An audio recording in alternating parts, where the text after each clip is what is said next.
Mais c'est que ça marche. Ici, on va faire ça comme ça plus facile. Bon, ben, bonjour tout le monde. Je vais m'assurer qu'on est bien là sur Facebook. Ouais, c'est bon. Bon, ben, parfait. Bon, ben, bonjour ma gang de fidèles. Bienvenue à cet 11e épisode de Demande à Sam. Désolé pour le retard, là, comme certains ont peut-être pu voir, j'ai eu un petit empêchement. J'ai dû aller chercher un chien qui a été trouvé. Vous allez peut-être l'entendre en background parce que finalement, j'ai décidé de l'amener chez nous. Ça ne me tentait pas d'aller matin et soir toujours au refuge. Donc, on va voir ce que ça fait. Je commence à avoir beaucoup d'animaux en famille d'accueil présentement. Là, j'ai Ruby, j'ai là le nouveau chien, j'ai 2 cochons d'Inde, plus mes 3 chiens, plus mon chat. Ça commence à faire du monde à la maison. Mais bon. Donc, aujourd'hui, on va parler de... J'ai déjà oublié mes sujets. C'est de la poutine interne, de l'adoption humanitaire des cochons d'Inde, puis de la santé d'un nouveau chien.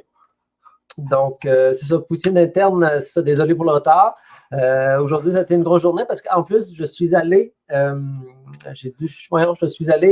au centre de services animaliers, là, où est-ce qu'on a déménagé là, sur Philippe Paradis, parce que ceux qui étaient là voulaient me voir là, par rapport à ce qui est resté dans la cour arrière, parce que quand on a déménagé là, pour partir du Philippe Paradis pour se retourner sur l'Orméa, c'était en plein hiver, donc tout était dans la neige et la glace et tout et tout. Donc là, je suis allé voir là, pour regarder avec la personne là, quand on pouvait débarrasser, parce que normalement, on aurait fait ça rapidement, mais là, à cause que tout est fermé, ça va pas bien. C'est pour ça que j'en profite pour regarder si jamais il y a des personnes. Il va falloir que je me décide de choisir une caméra, je ne sais pas laquelle choisir.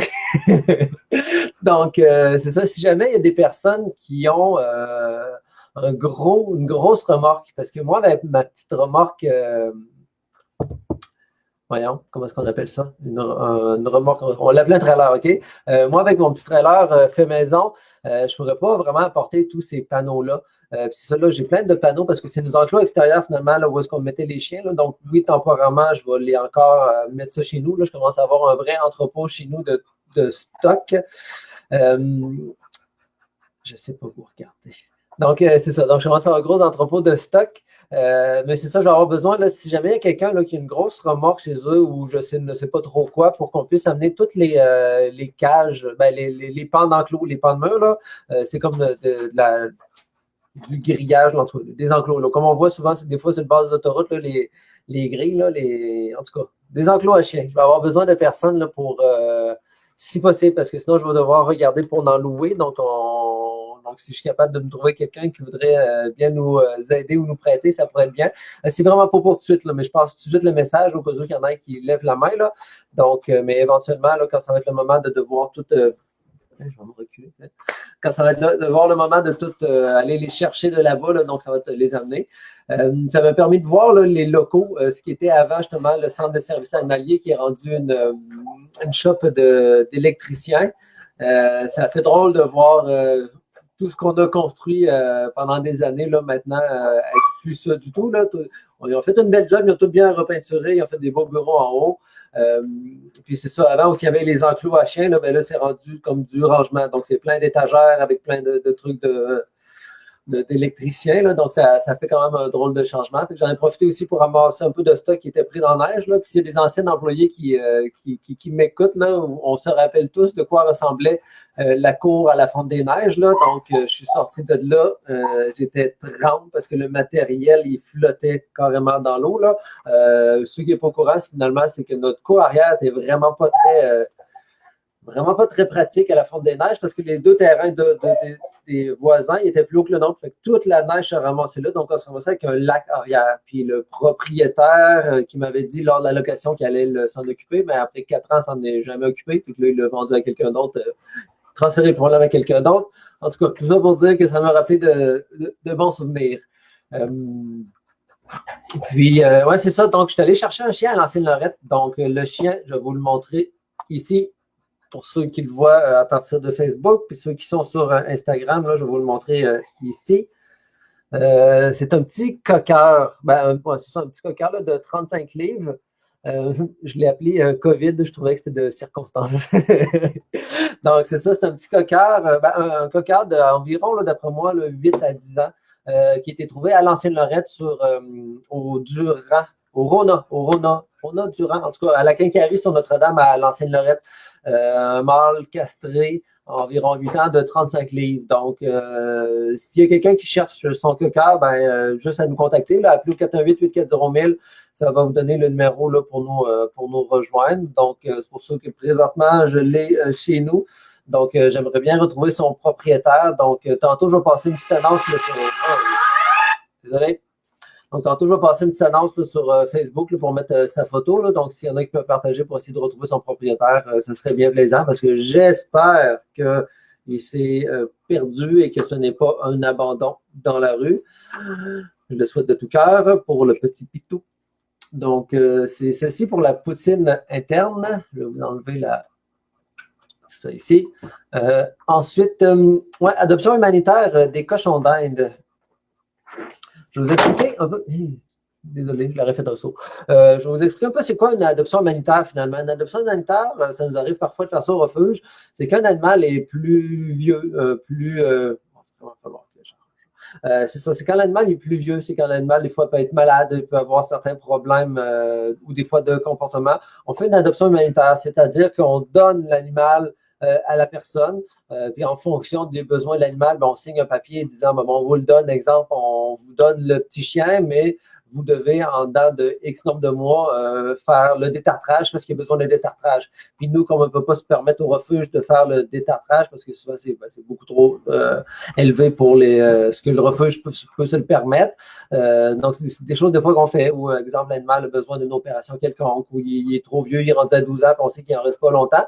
Donc, souvent, c'est des choses qu'on fait des adoptions humanitaires. Puis c'est pour ça que là, je veux faire ça avec les petits cochons d'Inde, l'adoption humanitaire. Parce que je veux faire adopter les deux ensemble. Donc, je ne veux pas les séparer.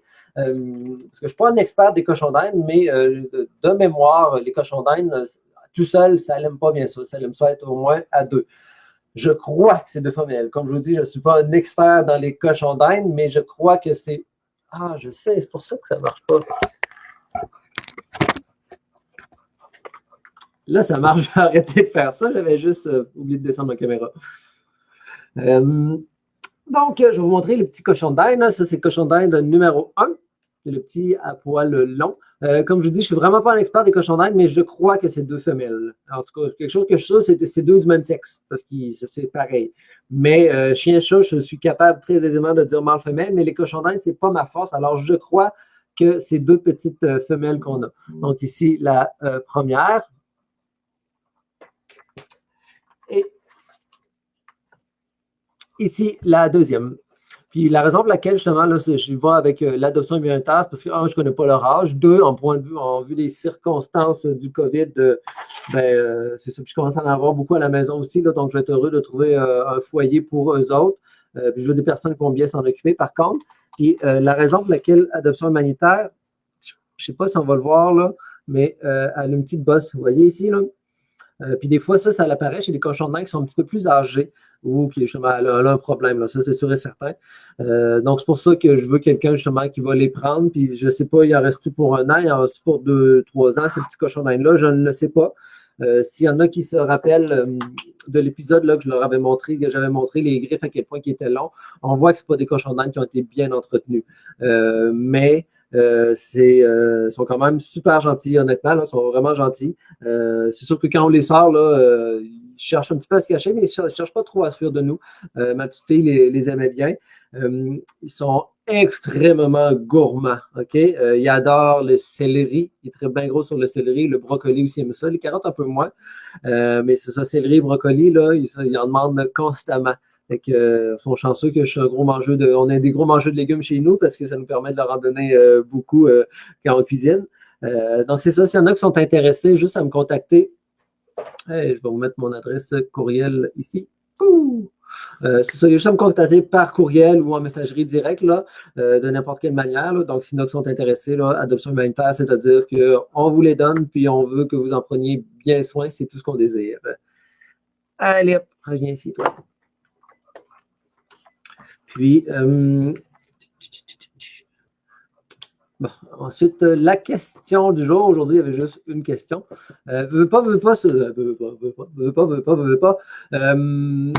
je m'adapte tranquillement pas vite justement là, aux vidéos qu'on fait, voir un petit peu la formule, la capsule. Là, je suis en train de regarder pour amener peut-être de temps en temps des invités aussi. Là, c'est sûr que ça va être avec vidéo là, à cause du COVID-19, là, mais je vais peut-être tranquillement pas vite des fois amener des invités. Donc, c'est ça, je me rends compte que oui, je vais toujours répondre aux questions si vous en avez toujours, je vais les répondre, mais souvent, je vais mettre des petits sujets comme ça là, par rapport aux refuges, les adoptions, les animaux, etc., etc. Donc, aujourd'hui, je réponds seulement à une question, qui est une question de Rémi. Bonjour, nous avons un nouveau chien, Bouvier Bernois de 4 ans, des gens éloignés de nous avec un lien familial s'en allaient en condo depuis un mois, soit avant le confinement. Maintenant, on a eu l'information sur le suivi de santé. Il n'a jamais eu de vaccin, du moins uniquement 1 à 3 mois et sans rappel.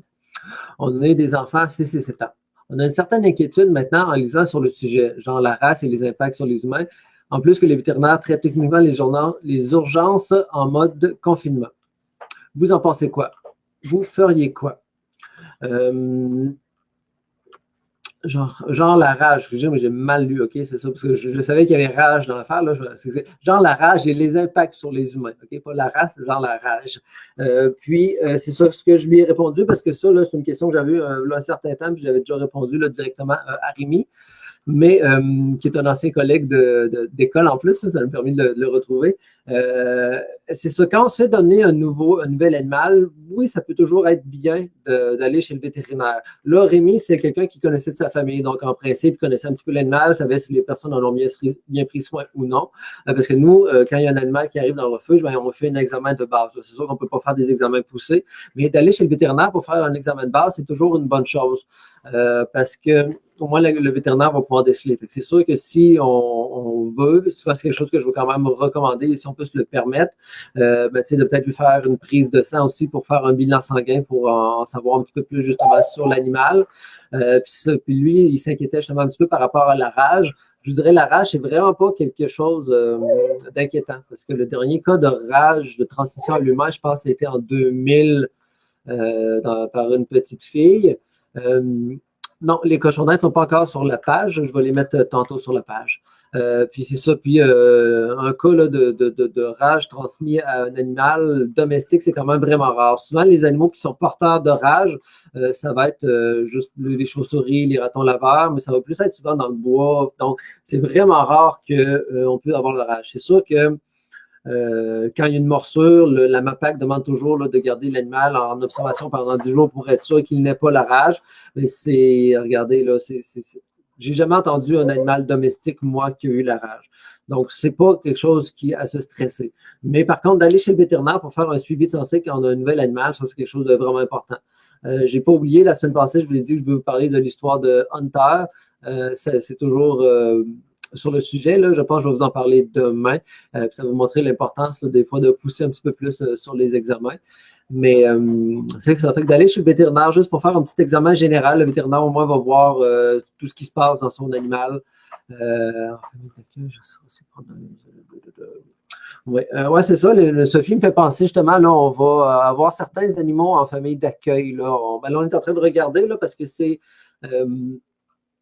les abîmer, finalement, c'est une personne là, qui s'occupe, c'est une personne merveilleuse, Louise, honnêtement, là, qui récupère des chats exemple, nous, on ne serait même pas capable de prendre parce qu'ils ont besoin de trop de soins. Et elle les prend, elle les récupère, elle les soigne, elle leur apporte des soins, des soins des fois, là, comme une amputation, l'enlever un œil, etc., parce qu'ils en ont besoin, pour ensuite les replacer. On en a eu quelques-uns là, avant le cas du COVID là, dans le refuge là, qu'on a tous fait adopter. Il y en a présentement en famille d'accueil, là, je crois, qui viennent de Louise, là, qui vont être éventuellement pour l'adoption.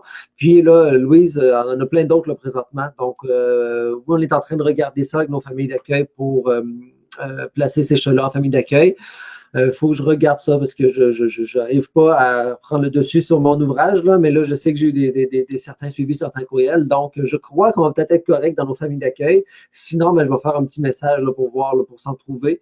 Mais c'est ça, juste à regarder. Donc, Sophie, à la limite, contacte-moi là, en privé. C'est ça, contacte-moi en privé, là, puis je te répondrai en privé là, si on manque de famille d'accueil. Je le prenais pour voir, je ne l'ai pas compris. Puis, donc, c'est ça pour aujourd'hui. J'ai pas eu le temps encore de faire de compter là, les finalistes là, pour le concours de photos là, qui s'est terminé samedi passé. Là. Je vais avoir le temps de faire ça aujourd'hui. Ah oui, Alison. Donnez-moi quelques secondes. Je vais répondre à la question d'Alison. Bon,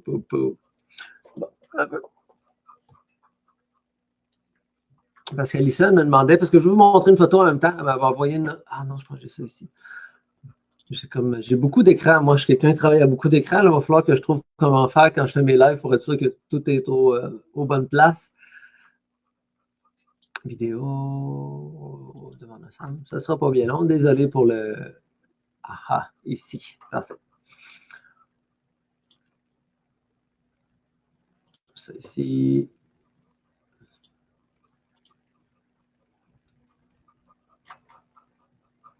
Ce sera pas bien long, Alison. Ce sera pas bien long, Alison.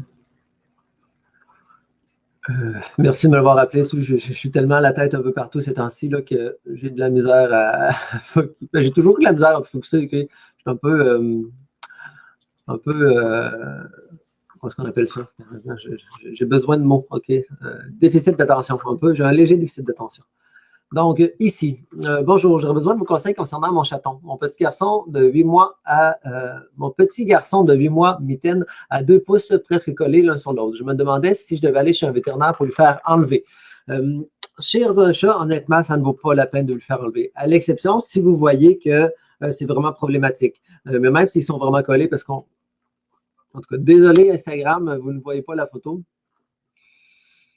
Mais en tout cas, ça ne dérange pas. C'est juste une photo finalement de 2 griffes qui sont collées. Donc, c'est ça. Donc, ça ne sert à rien d'aller faire enlever, je vous dirais, les ergots, parce qu'on appelle ça des ergots. Fait que là, c'est comme un chat avec un double ergot. Un chien, ça s'appelle un ergot. Chez un chat, je ne suis pas trop sûr. En tout cas, donc c'est ça ne vaut pas la peine parce que chez un chien, oui, on peut le faire enlever parce que chez le chien, là, exemple, qui s'en va dans la forêt, parce que des fois, ils peuvent avoir des ergots qui sortent beaucoup. Là, c'est comme les griffes comme ça, puis là, tu as comme l'ergot qui est sur le côté-là. Puis un chien, mettons, qui court dans les bois ou qui joue beaucoup, peut se le faire arracher. Par lui-même, là, peut s'accrocher et puis ça peut arracher. Puis là, ça apporte beaucoup de complications parce que ça saigne, il faut aller chez le vétérinaire, etc., etc., pour faire des points de suture et ça peut même être des fois un petit peu plus grave. C'est pour ça que parfois, exemple, si on fait stériliser notre chien et on voit qu'il y a des gros ergots là, qui sortent beaucoup, de les faire enlever, ça peut être vraiment une bonne idée. Chez le chat, honnêtement, ce n'est pas une nécessité. Encore là, si jamais, Alison, tu fais stériliser ton chat, tu peux toujours regarder avec le vétérinaire des fois ce qu'il en pense, parce que des fois, il va te charger un petit prix minime là, pour le faire. Mais je dirais que moi, personnellement, si on voit qu'ils ne sont pas problématiques pour le chat, parce que des chats double ergot, j'en ai vu, c'est rare, mais j'en ai vu parfois au refuge, puis c'est juste qu'il faut y penser à couper comme les autres griffes. Là. Donc, à moins qu'ils soient vraiment collés ou qu'il y ait un petit problème là, que je ne vois pas là, sur la photo, mais non, ça ne sert pas à grand-chose de les enlever, mais juste de bien les couper là, comme tu fais avec les griffes normalement. Donc, j'espère que ça répond à la question. Donc, c'est tout pour aujourd'hui. Le chien que vous avez été chercher, donc, ouais, Émilie, le chien que je suis allé chercher, le petit cocker, je ne sais pas, oui, je vais peut-être devoir le placer en famille d'accueil éventuellement. Mais là, pour l'instant, je vais espérer que ce soit un chien qui soit perdu et que son propriétaire le réclame. Mais sinon, en fonction de son comportement, oui, ça se peut qu'on le place en famille d'accueil. Je vous dirais que là, pour l'instant, il est arrivé chez nous, puis ça s'est passé super bien. Là. Il est arrivé juste avant que je fasse le live, là, j'étais avec lui. Puis ça s'est passé super bien là, avec ma petite fille. Je l'ai présenté à mes autres chiens. C'est super bien passé. Là, présentement, il est dans la cage. Présentement, il est dans une cage que je.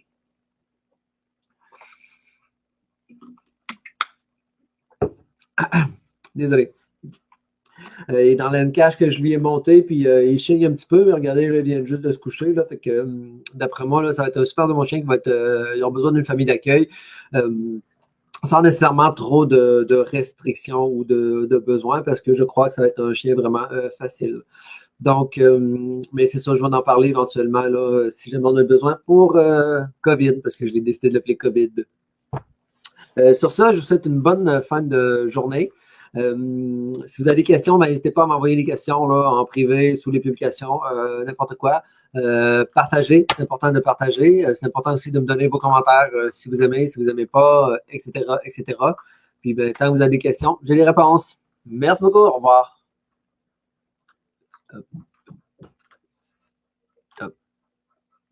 terminer la vidéo. Stop.